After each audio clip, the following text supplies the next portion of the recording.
Welcome to Gallant Conversations. Gallant is a business-to-business consultancy specializing in industrial innovation. We drive growth for our clients through strategies and insights in brand management and strategic communications. If you're in an industry focused on progress at the macro level, we're here to facilitate a conversation, starting now. All right, so today we have Sarah Smith with Speakerbox Media, and she is a true pioneer in podcast space. So we're going to talk about all sorts of things related to podcasts, specifically B2B podcasts, and how to use the podcast medium in B2B.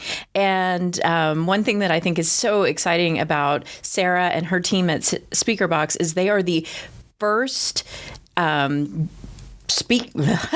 the first podcast studio and full service agency in Texas, and they're the only ones in Houston. And so y'all are really pioneer. I mean, y'all are like at the leading edge of this stuff. How did you get into this? Thank you. I feel like that intro was pretty generous, but yes. Hi, everyone. I'm Sarah Smith with Speakerbox Media. It's an interesting kind of combination of skills that kind of are behind the story. Mm-hmm. So my co-founder and partner happens to be my husband as well. His name's Ray. Mm-hmm. And Ray went to school to be an audio engineer. Mm-hmm. I mean, he's loved music and marketing since he was a kid.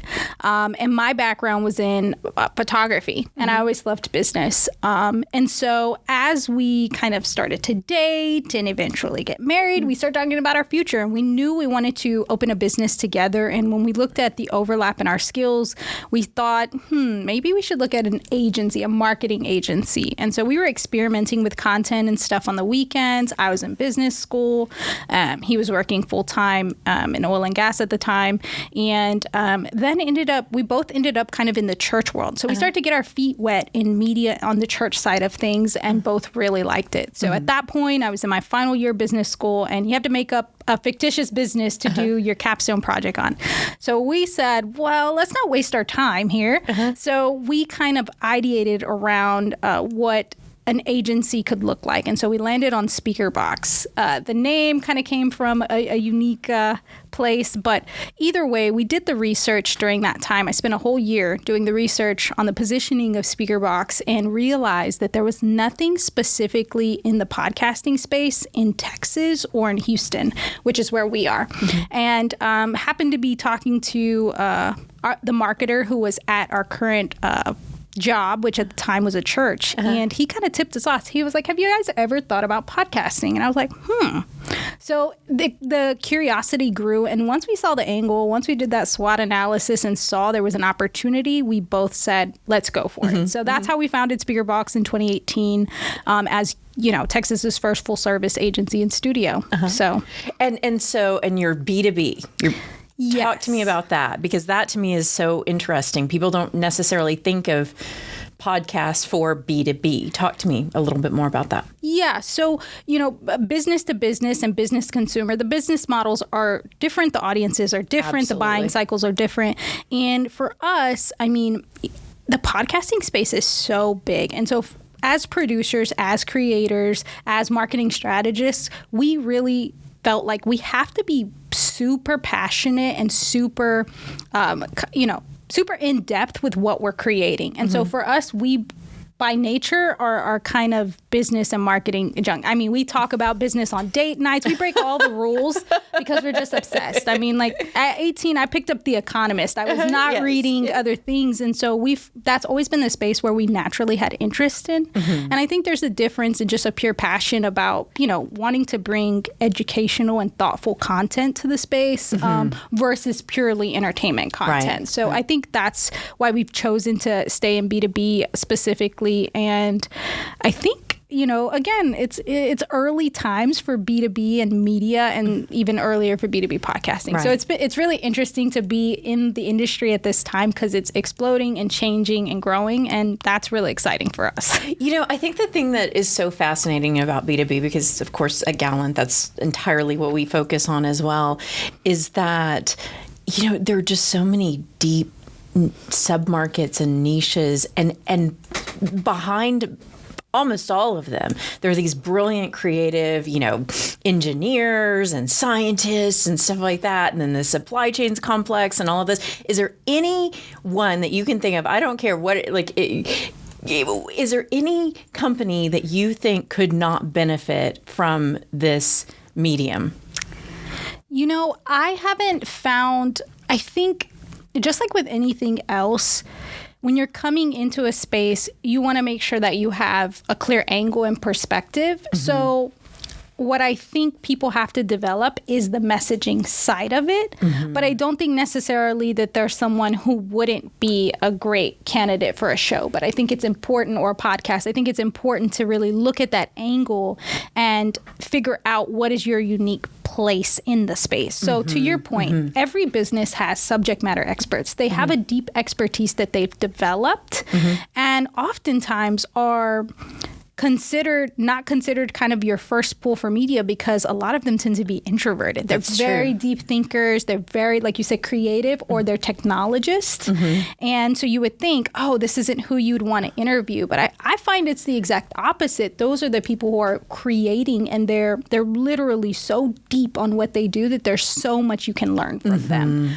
And there's, I think in every sub industry, there's these insider conversations and things that only you understand. And so they're ripe for kind of developing those niche communities that you see popping up and that really provide value. So I wouldn't say that there's someone who shouldn't be in this space, but I would say that you should think thoughtfully about how you approach that and what your unique kind of angle or point of view or expertise is in that industry and how you plan to strategically do it. But I think we all know that it's growing like crazy. I can just say it's growing. It's growing. Tell me about what are you seeing? I mean, in terms of the growth, in terms of the market, and I think the space. I guess it's not really a market. It's in terms of the space.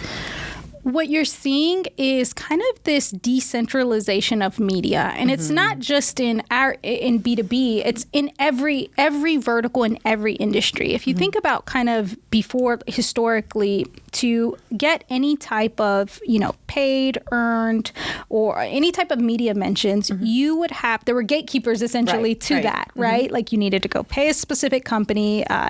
The costs were exuberant sometimes. And so for a long time, companies were blocked out of that just because of that. And so with the rise of kind of blogging, blogging then turned into audio blogging, and then out comes the iPod, which is really where podcasts came from. And so I think that innovation... Gosh, the iPod, that takes me back. Special. It's such a special thing. Yes. I still have my small pink one, and I'm going to keep it forever because it's like that special moment, right? Like Steve Jobs on the stage pulling out this iPod, this player. The Nano. The Nano. I gave my daughter my Nano. She's just like, wow, this is so cool. And it's a snapshot. Yep. It's like a little time capsule of, whenever that was. But anyway, sorry about that. Totally. No. And I think that's where it started to happen. The decentralization of media started when people were downloading music on, Snapstream, all these other places, right? Not Snapstream. What was it? Napster. It was Napster. Yes. That's where you start to see industries get shaken up by media being decentralized. And so I think that's where it started to grow. And just like any other space, consumers or the B2C, we joke kind of like B2B wants to be B2C. Yes. Wants to be cool, wants to be hip, wants to be, agile. And I think that's why the B2B podcasting space is growing so quickly now, because B2C has largely adopted it, taken it over for the initial first decade. And now B2B brands are saying, well, what they did worked really well. Oh, this partnership thing that they're doing, how they're showing up on socials, how they're able to interact. We want that too. And that's why I think it's taking off and growing so fast. People, feel like the podcasting space is so oversaturated, but what people don't realize is that most podcasts don't continue after 6 episodes. Oh. There's lots of reasons why that exists, right? That I could ideate on and say, but I think more than anything, when you have open open source and open access to create stuff, that there's going to be oversaturation. But that's the importance of kind of what I was saying before. Is, the cream rising to the top. Yeah, when you have unique expertise, depth in your space, there is an opportunity there that you can leverage in a unique way. And then in terms of, like, say somebody, you're saying essentially, if you've got that depth, if you've got that subject matter expertise, there are people that are watching this that are going to go like, I could do that. I could do that. How do they start? How do they even get started? Yeah, that is a loaded question. I think, one of the things that is important before you even think about it is thinking about your strategy and where this would apply to your strategy. So in order to figure out how to apply it, you got to understand what's unique about it. And so I think what makes podcasting and video podcasting specifically unique is that it's holistic. When we think about like learning styles and how people consume information and how we search, we read, we listen, and we watch. It's literally the only medium where you can get all three in one swoop. I've never thought of that. And so when you think about that, then you can think of creative ways in which you can apply it to your specific strategy. So I think that's the first step, is understanding that it is a multimedia experience and ideating on the potential ways you could apply it. I think the second thing is that it is open source and it can be distributed in so many different ways. And so thinking about what channels your audience is on and which channels you're looking to grow as a company and where you would want to show up and why. So I think that's the second thing. And then the third thing is really, really thinking through your angle and your unique white space in this space. And so what I think people do so often when they say, I have something to say, is they think about what they want to say instead of thinking about who they're talking to. And so the first thing I tell people to do is like, okay, when you want to start a podcast, great.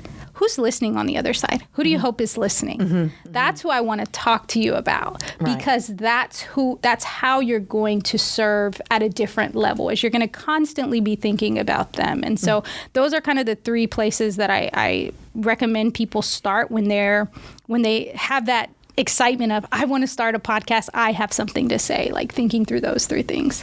Okay. And so then, so I've thought through those things. I've got this distributed in the right place. How do I let people know that talk to me a little bit more about kind of that promotion side of things?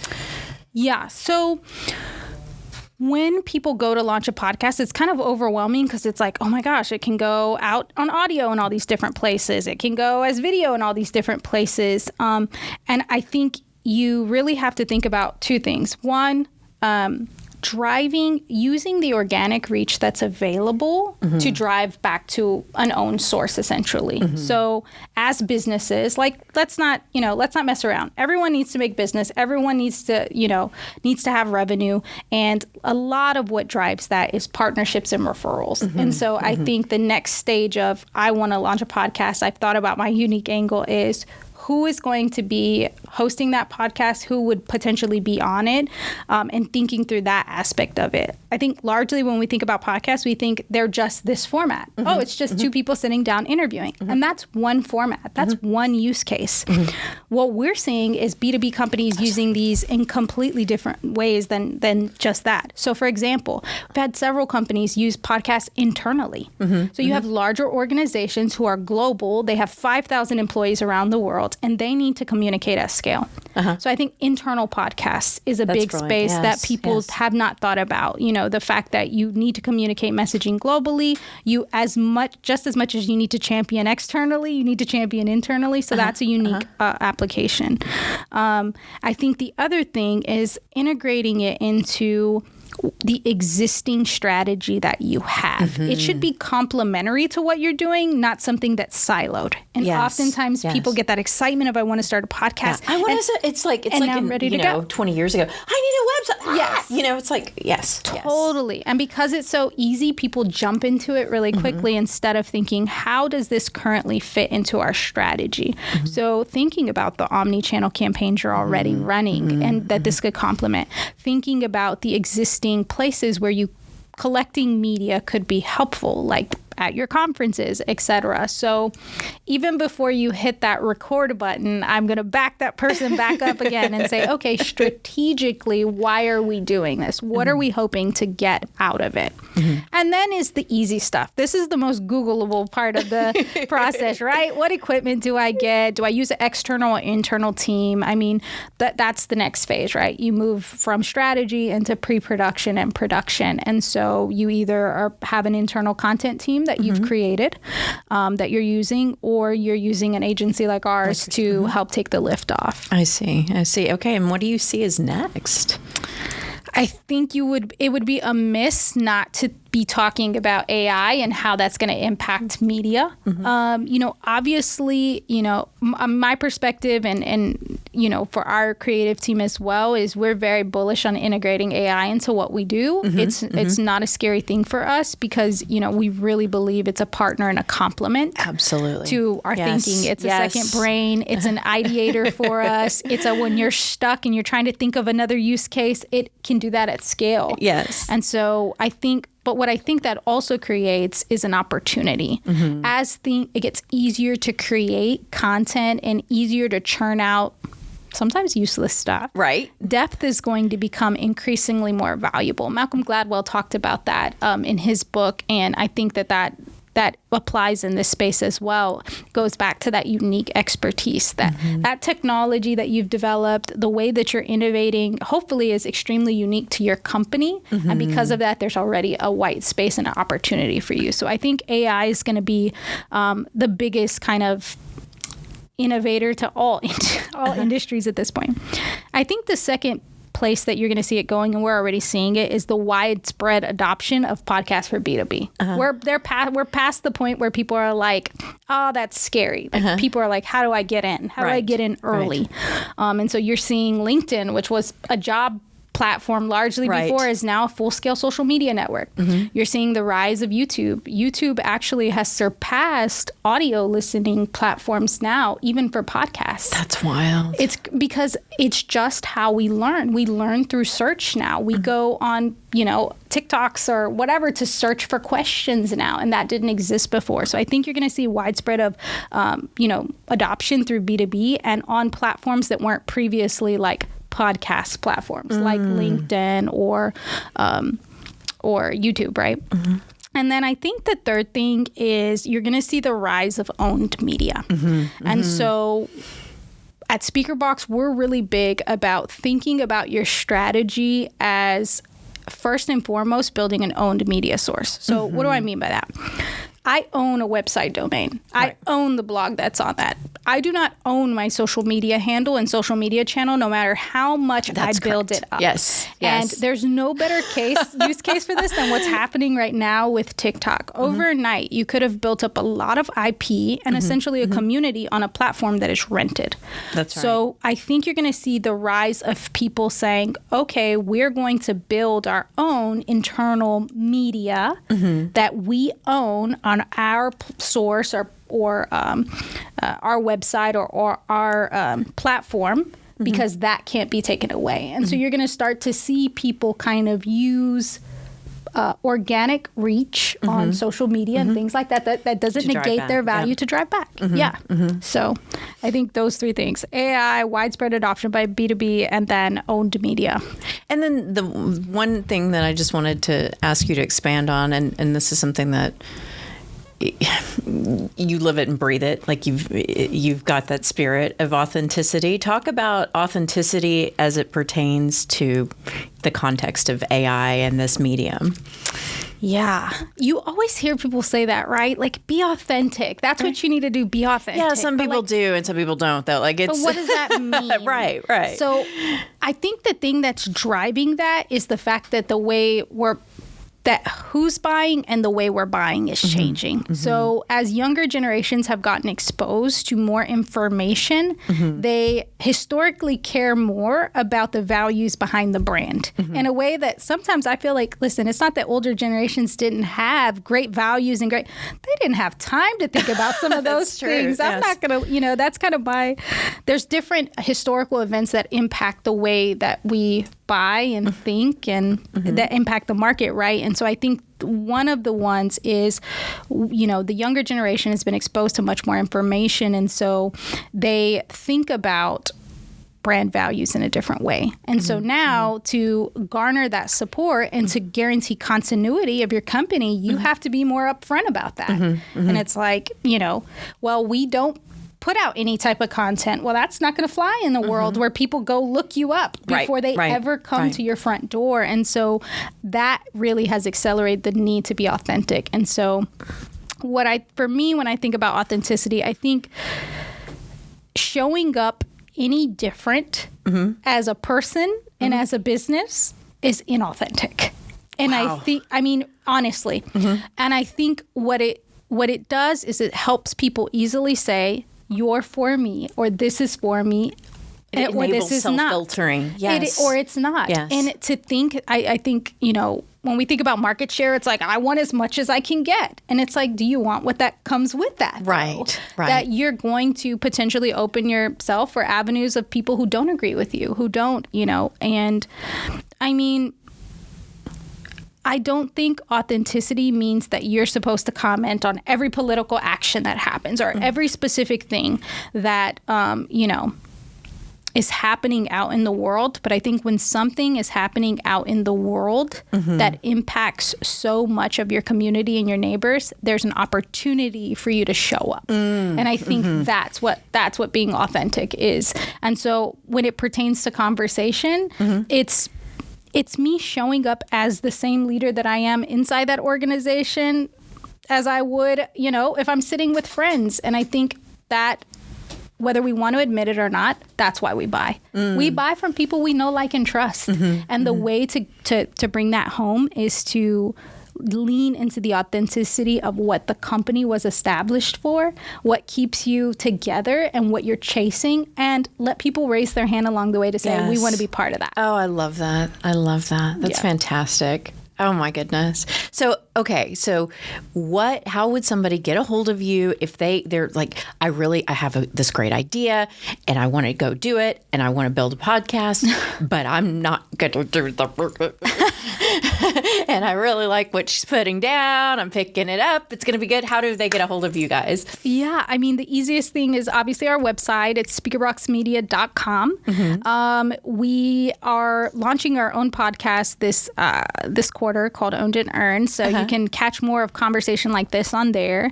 And then on all platforms, LinkedIn, Instagram, wherever you are, I'm Speakerbox Sarah. So I'm happy to talk to anybody about, any of this conversation or, when they're curious. But yeah, we're located in Houston, but we could be in any city where you are. So that, within the U.S. And so I think, the possibilities are endless. So I always encourage people just to explore. Yes, if you're thinking about media, you're looking at your next space, like hop on a call, explore. That's not going to hurt. Well, I have enjoyed this conversation so much. I feel like I've gotten just not only just so many good pointers and tips to make it a better experience for our guests and for our viewership, but also I feel like I got a great modern cultural anthropology lesson. So I really, really appreciate that so much. Thank you. You're too nice. That's the giver of the best energy ever. I appreciate you for having me on. This has been fun. Thank you. I appreciate it. Thanks for joining this conversation with Gallant. We hope you enjoyed today's episode and gained meaningful insight. If you find this entertaining or helpful, subscribe and leave us a review. And don't forget to share this conversation with your network. For more resources and to stay updated with Gallant Insights and our amazing client portfolio companies, visit gallantculture.com. Join us next time as we continue to explore perspectives within the industrial innovation space propelling us forward. Until then, we ask you to stay thoughtful and curious.